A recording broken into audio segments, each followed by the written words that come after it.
three, four.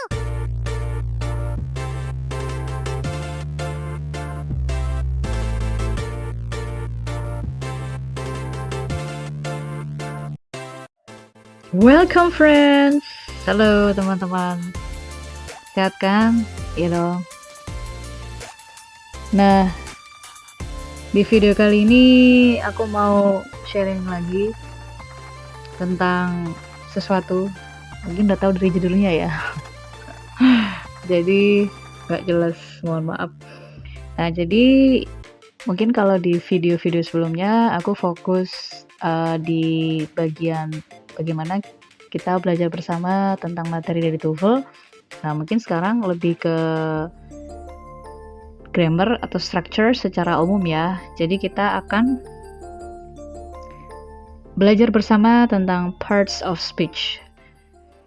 Kurasa teman-teman mungkin sudah familiar juga dengan parts of speech atau yang biasanya dikenal dengan bagian-bagian kata.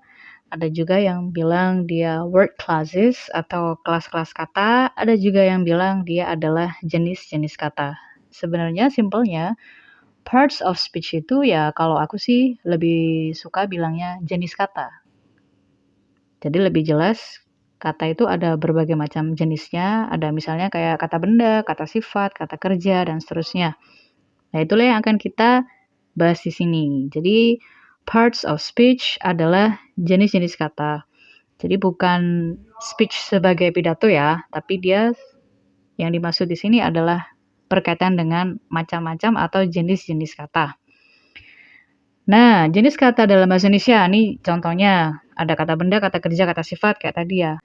Dalam bahasa Inggris juga punya beberapa jenis kata, teman-teman. Ada pronoun, kata ganti, kemudian ada adjective, kata sifat, ada noun, kata benda, ada conjunction, kata penghubung, adverb, kata keterangan, verb, kata kerja, interjection, kata seru, dan preposition, kata depan. Kalau biasanya kita umumnya menyingkatnya dengan panca VIP gitu ya. Panca VIP, VIP.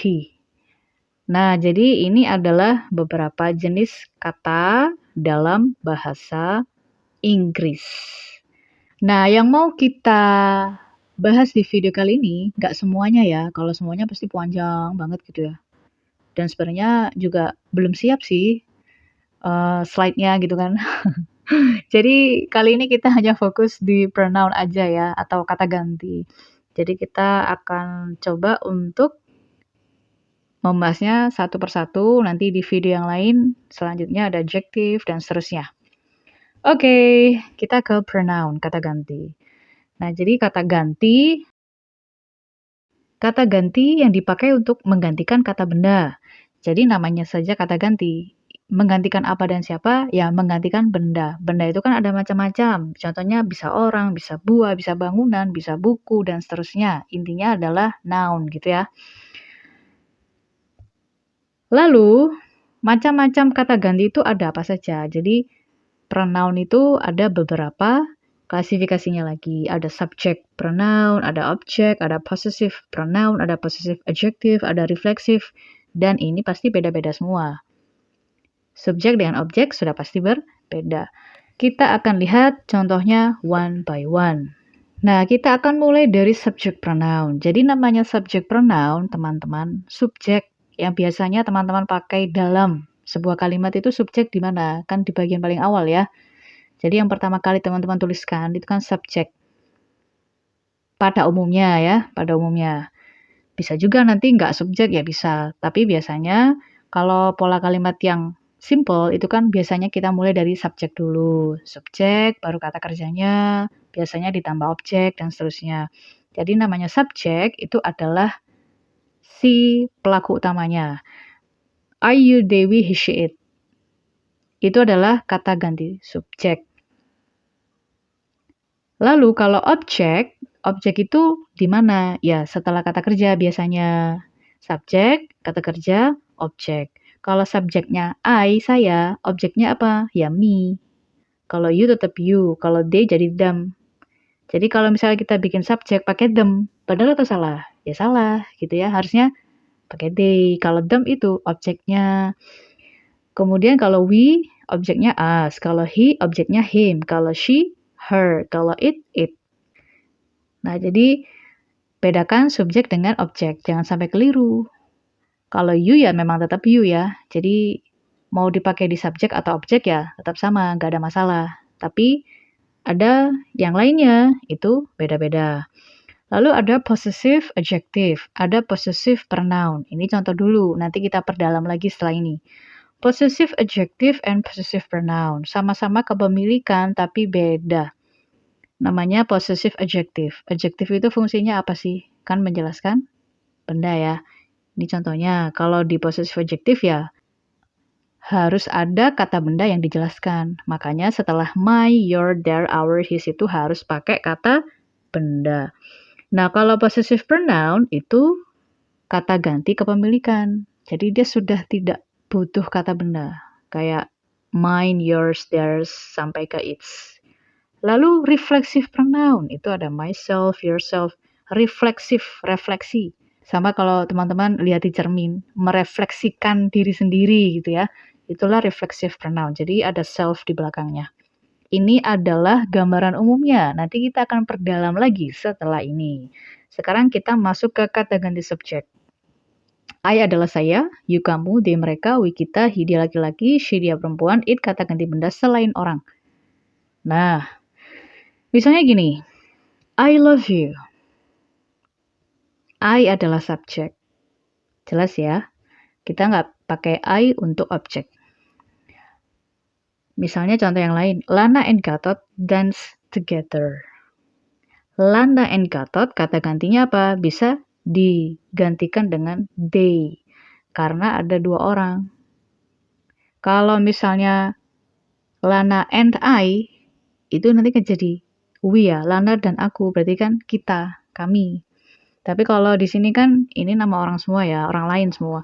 Jadi kita pakai they. Nah, itulah kata ganti subjek. Kalau kata ganti objek, nah jadi kalau subjeknya I, sekali lagi objeknya me. Jadi jangan sampai kebolak-balik ya. Kalau dalam konteks akademik atau konteks yang akademik, konteksnya formal, ya memang kita harus mengikuti rules-nya, kira-kira gitu, mengikuti aturan. Tapi kalau misalnya teman-teman cuma butuh ngomong, misalnya cuma butuh speaking, yang konteksnya informal, ya sebenarnya mau pakai seperti apapun kalian ngomong kan terserah ya. Misalnya, me don't care, misalnya ada yang bilang gitu ya, me don't care lah. Ya it's okay, nggak ada masalah kalau itu hanya konteksnya informal ya. Atau kalian cuma pengen speaking biasa ngomong. Tapi kalau dalam konteks yang akademik atau konteksnya formal, tentu kita tidak bisa menggunakan kalimat seperti itu. Kita harus mengikuti rules-nya. Kalau tadi I love you, I-nya adalah subjek. Kalau di sini objeknya apa? You. Berarti kalau dibalik, you love me. You jadi subjek, me-nya adalah objek. Simple ya. I love you, you love me. Nah, we love each other gitu ya. Nah, lalu kalau you love I ya ini yang salah. Ya jadi jangan bilang you love I. Ya mungkin kalau sekali lagi kalau tadi konteksnya informal sih terserah ya. Tapi kalau dalam konteks yang formal ya kita pasti akan mengikuti rules. Tentu kita mengikuti structure tata bahasa yang memang ada dalam bahasa Inggris. Jadi yang benar you love me. Nah, sekarang kita ke possessive adjective and possessive pronoun. What's the difference? Bedanya itu apa sih? Tadi sudah di awal, tadi sudah aku bilang kalau adjective itu butuh benda. Jadi possessive adjective, kata sifat itu fungsi utamanya adalah untuk menjelaskan kata benda, teman-teman. Makanya kalau kita pakai possessive adjective, kita butuh kata benda. Tapi kalau possessive pronoun tidak membutuhkan kata benda. Karena pronoun adalah kata ganti kan tadi. Jadi sudah digantikan dengan possessive pronoun ini. Contohnya, his book, our feelings. Kalau kita pakai our gitu aja, nggak ada kata bendanya, ya salah. Yang menjadi milik kita itu apa? Yang menjadi milikmu itu apa? bukunya, his book. Our feelings. Kalau possessive pronoun ya yang tadi cuma pakai his, pakai ours, pakai theirs, dan seterusnya.